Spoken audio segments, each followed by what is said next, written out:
Perfect. So hello and welcome to the New Gig Podcast. I'm your host, Glenn Hodgson. Today I'm delighted to be joined by freelancer Claire Carlin. How are you doing, Claire? I'm great. Thank you so much for having me. It's a pleasure. Excellent. So, Claire, just a little bit about yourself, freelancing lifestyle. What are you doing now and how did you end up here? Okay, so it's quite the ride. It's the journey. So I graduated in 2022 of PR. That's like two that's Um, that's like two sec that's like 2 seconds ago. I know, right? But I started my studies in business. I was trying to find my way. So I started with international business because I knew that I was interested in moving a bit and I wanted to Yes. see and explore the world. I feel like that's a very common thing usually for young adults.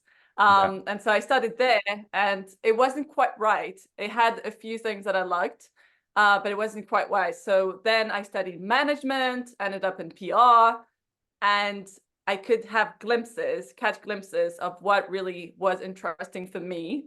And so, funny enough, I knew and realized I was more of a creative thinker and came across freelancing. And I live in France. And so in France, it doesn't exist to just have the status of freelancer. So I had to create and go through the process of launching my own company to be able to have my own offer. Yeah. And so all of those bits of studies, so business management, PR, kind of like took shape in building really what I wanted to do. And so, yeah, so here I am freelancing. Um, and I don't know if you want to go through maybe different aspects or if you want me to deepen that a bit No, I more. just yeah, just a little bit about what is the kind of the day-to-day life look like at the moment, Claire? What kind of things are you doing? I know that no one day is the same, and that's the beauty and the flexibility of freelancing. But give a little bit of a flavor and a bit of a taste for what your day looks like, how you organize things, and the kind of activities that you're involved with. Mhm. So I would say that first, when launching a new activity, it takes time to set it up. And so when I came across the idea of freelancing, doing a bit of copywriting or brand image management, all of that, I started to take shape. But then comes the very basis of having a business. So like you all on fire, you want to start working, but then you realize that, oh, I have to set up a business. So I have to go through the paperwork. I have to have a Yes. bank account for this activity. I have to make sure that regulations and I am all clean in that aspect. Mm. And so it's a whole process. I feel like usually when we imagine freelancing, we're kind of like, oh, it's he just woke up or she just woke up and realized that, oh, she just wants to try.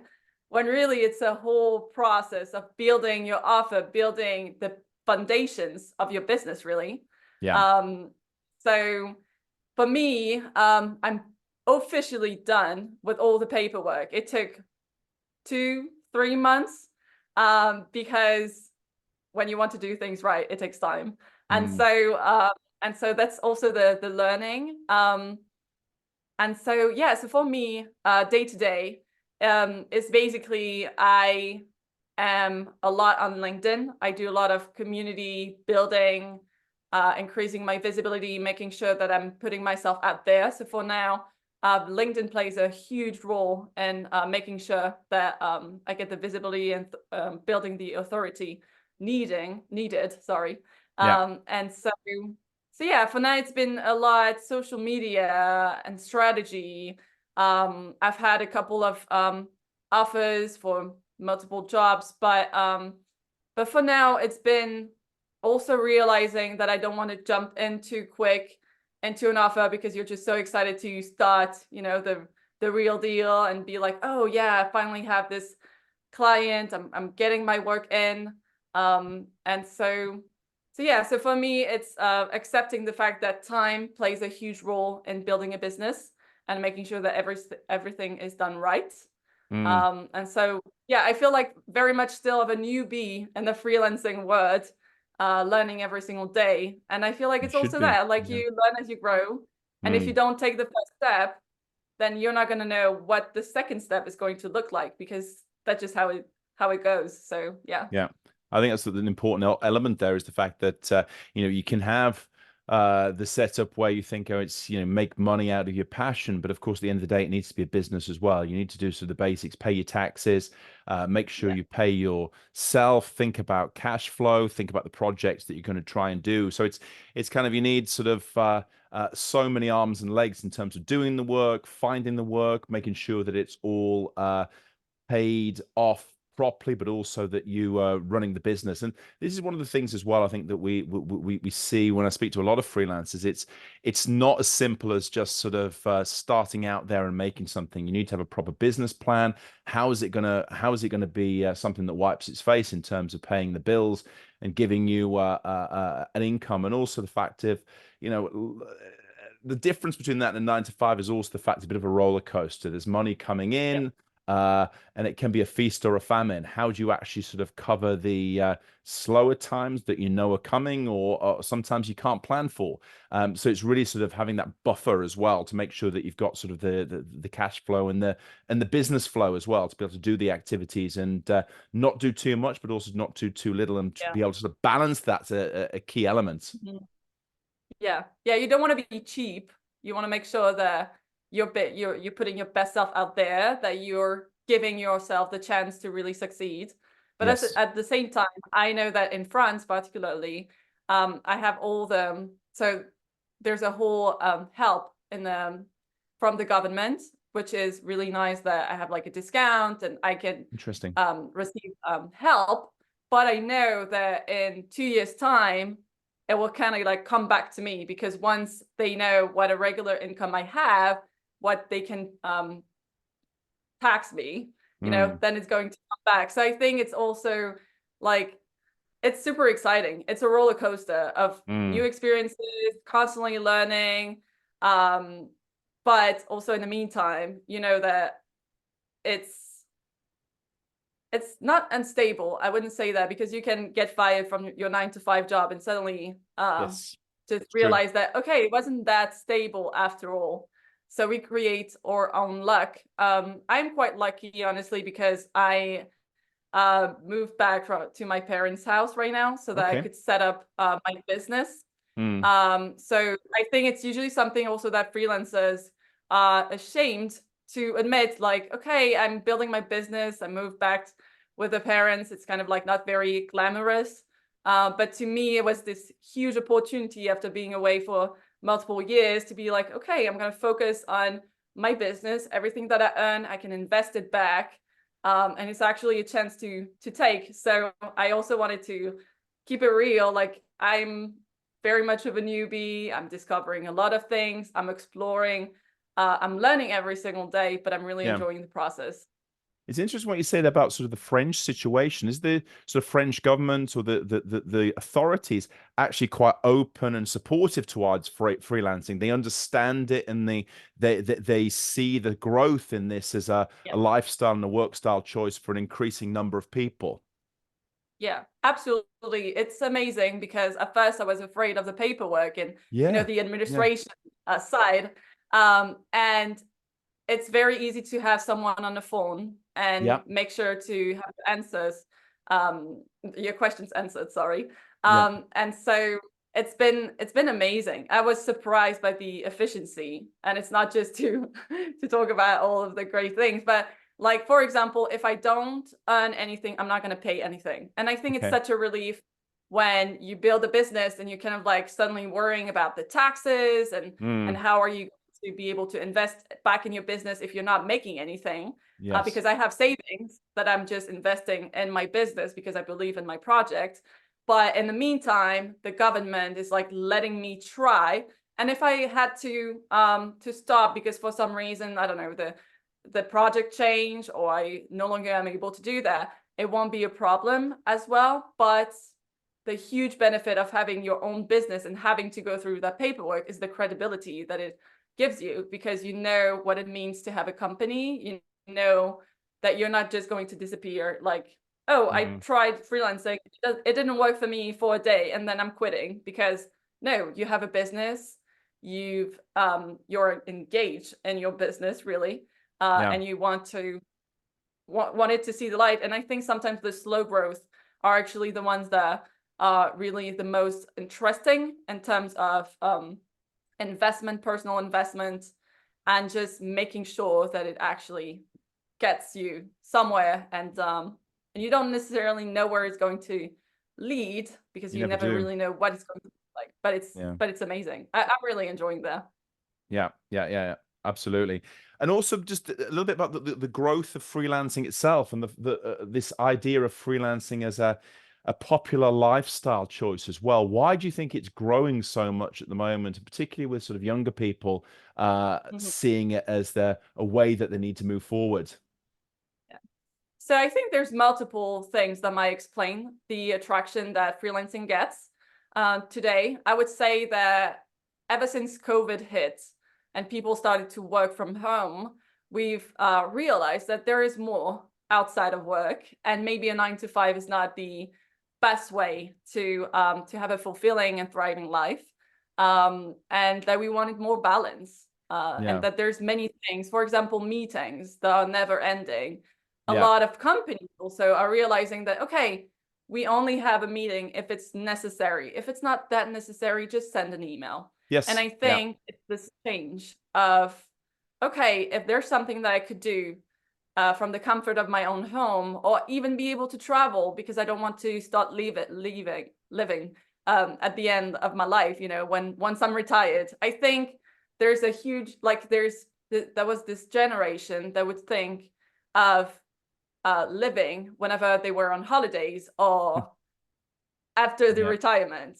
Yes. And it's such a sad story, because you should live every single day. You shouldn't be constantly waiting for the weekend, constantly waiting for the vacation, and then the thrill of your summer vacation. I think it's a very sad way to look at life, because every single day is an amazing opportunity to live and discover new things and evolve at your own time. And I think there's this realization that freelancing can help you create the life that you want and the lifestyle that suits you, instead of trying to fit in a 9 to 5 job that doesn't allow you, for example, to just be sick. Like, you're sick for a whole month, it happens, but you don't want the pressure of, okay, I have to just make sure that I get to work anyway, even though you could just make a better work out of, from your home, maybe shooting some emails or just taking the break. I think we're just realizing that freelancing has so much to offer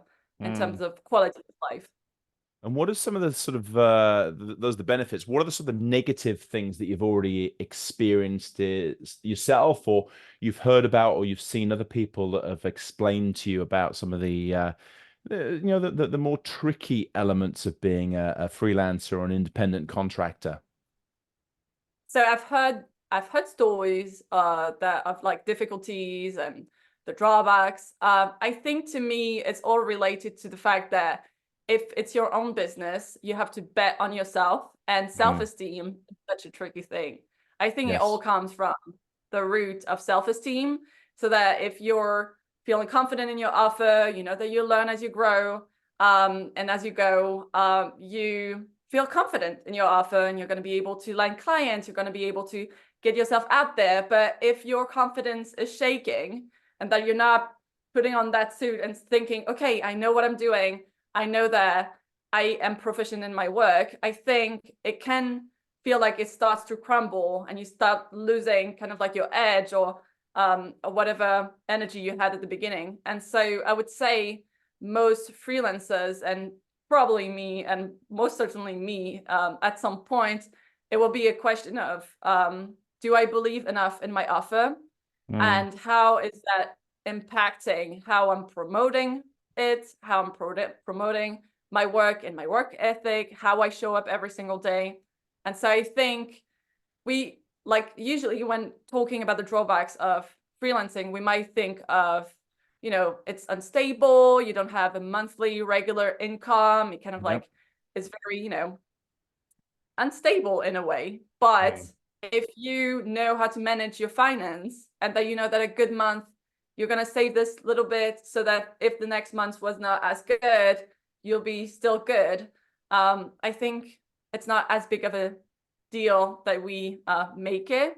But it really comes down from self-esteem, because it's your job, and usually we confuse our self-worth with our job, because if we had a good day at work, it feels like we had a good day overall and that we did great, but that we tend to confuse both. Yeah. And basically the role of digitalization here as well, Claire. I mean, how easy is it making it? I mean, it's a real sort of facilitator anyway, with sort of the number of tools, applications, and services that you can have access to. But it'd be interesting to hear from your perspective how digitalization has changed the way you work and actually created opportunities for you to earn money in a more flexible way. Mm-hmm. Yes. So I think I also come from a generation that has been used to using technology. So for us, it's really positive.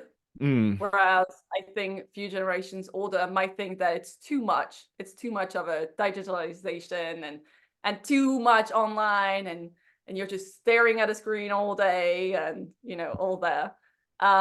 But for me, it's a huge win, because you get to work for international clients, mm, and it's brought opportunities at your door that you wouldn't have had like 50 years before, because it's just increased and expands and keeps on expanding. And so for me, it's a really huge asset, this digitalization mm, and being able to connect with the world. Also in terms of growth and just mindset, it's just so beneficial, because you get to meet people that think differently or out mm, of the box for you. And so yeah, and all the tools that we have at our disposition, where like it can be tracking tools to know like how much time you take to complete a certain task, or it can be also financing tools to make sure that you on top of your budget, you know it all. It can be organizing tools like Notion, and just making sure that you're not getting confused, because like there's so many things happening. Like it feels like it's very quiet when you see someone on their computer, but behind the scene, like in the brain, in the computer, everything is like flowing, and you have a lot of ideas, and you have to make sure that you get organized enough to focus. mm. So I think it's a whole, like there's a lot of positive and also a lot of help, and you just have to make sure that you select the good tools and you know how you work best. And then it's just really, I think it's just a party really, because you get to really work well. Yeah, yeah, and under your own steam as well within that, which I think is important, and it is, people can sort of dwell on the issues, and it always surprises me sometimes particularly in Europe, the debates, whether it's digitalization, digital policy, but also new products and services like AI. The amount of Mm, negativity that people yes. seem to place on these things is ridiculous. It's almost like they go looking for the biggest problems possible, as Yes. opposed to trying to look at the benefits. And I wonder if it's just, is it an age thing, or the legislators have a completely wrong starting point in terms of the mindset? But it's never on Mhm. facilitation, it's always on control and trying to shut things Yeah, down. true. I think it's a very, very human thing of whenever something is out of our control or very new, we just want to see what is the bad news about it, Yeah. instead of thinking, oh, what's the good news about it. For example, for surgery, there's huge improvements Mm, thanks to AI, and it's really huge, and it also helps human to have a better job, or like there's certain jobs that really are benefit, like how do I say that, but like they are really um it's really good for them, basically. I yeah. cannot find the word that I was trying to find. It came in French, but it's not going to help. Um, but yes, so I think it's just really like a human thing Yeah. of being like, okay, what is the where should I look at first? Because I don't want to get attacked. I don't want to get blindsided. So I'm just Mm. going to look for the negative, and then maybe over time I'll get warmed up to it, and maybe there's a few things that are actually not that bad. Mm. Yeah, no, I think that's probably one of the case with it within this, but it's certainly this mindset of a facilitation needs to be there with new technology and particularly AI, as opposed to trying to sort of stop things and regulate it before we even have got to understand it. In some cases, I think a lot of the politicians, decision makers, they don't really fully understand the technology themselves before they actually start Hmm. wanting to get their Yeah. hands all over it and control it, which I think is which is one of the issues. But I think that freelancers like yourself and I, we sort of use these things and we see the potential and how it can facilitate our businesses and their everyday lives in terms of what we're doing. Yeah. And it's just like if you look back, people at first like were shocked with like Yeah. telephone and then TV and then computer and then there's been so many new technologies and so Yes. and there's the certain sense of acceleration and development of technologies. And so I guess it's sometimes like it can feel a bit overwhelming if it's not your generation or if you've never really been into technology, because it's also normal and it's really good like to keep in touch or just work. But there's definitely also generations that might have not been born with it, but have always had this curiosity and interest, Mm. and that are totally welcoming. Like there's some really great people that kind of saw it coming, saw the opportunity, and jumped on it. So Yes. I think it really depends on the curiosity and also mindsets. Because if you're just always looking at how am I going to be attacked, then you're not really thinking, okay, how can I make this an ally instead Mm. of thinking it's just going to destroy me if I'm not careful. I think it's definitely that mindset which is the great starting point. And I also think that with the increase in sort of freelancing as a lifestyle choice, still I don't know how it is in France with regions and cities.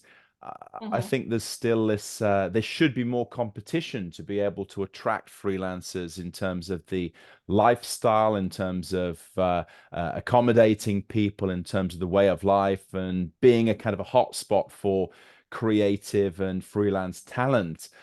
Is that Mm-hmm. something you're seeing in the French perspective, or have you got your eye on a specific destination that you'd want to live and work in the future, Claire? So I think because it's still fairly new, we always feel like there's not so many freelancers out there, especially from a French perspective. Okay. But I think it depends on which industry we're looking at, because there's Okay. been freelancers for a long time in the design industry, like graphic designers are usually freelancers.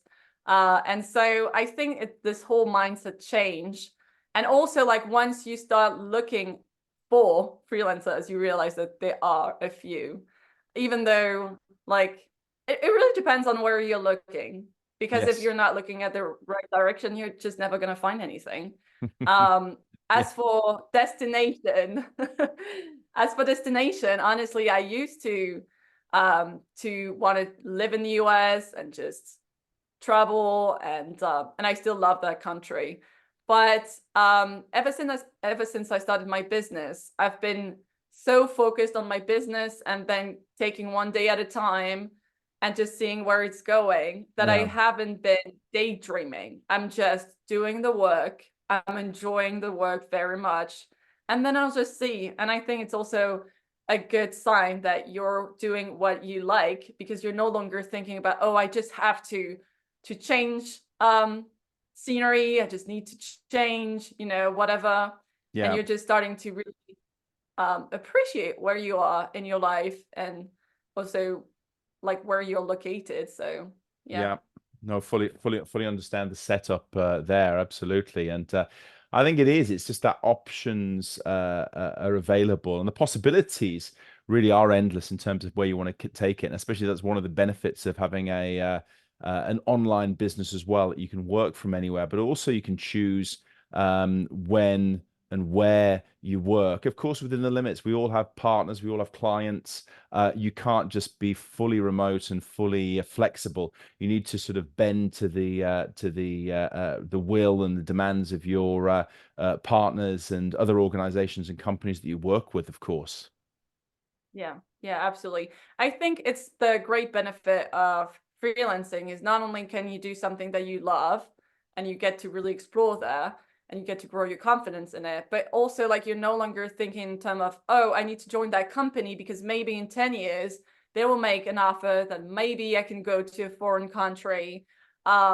And maybe I'll be able to set up there. I think it's just, oh, why would I wait or try to find a company that fits me in 10 years from now? And instead of Yes. just making sure that I get to maybe choose my next destination because I can just do it. And so I think it Yeah. also changes the Yeah. Much. perspective on like even like time off. Like it's just like I'm not waiting on being approved to settle a bit because I don't know of the holidays or whatever. I think it's a complete different Mm. mindset, sorry, and shift in perspective, which is really amazing. I think it's also companies and organizations are going to need to change their mindset, their corporate mindset, to attract the best talent.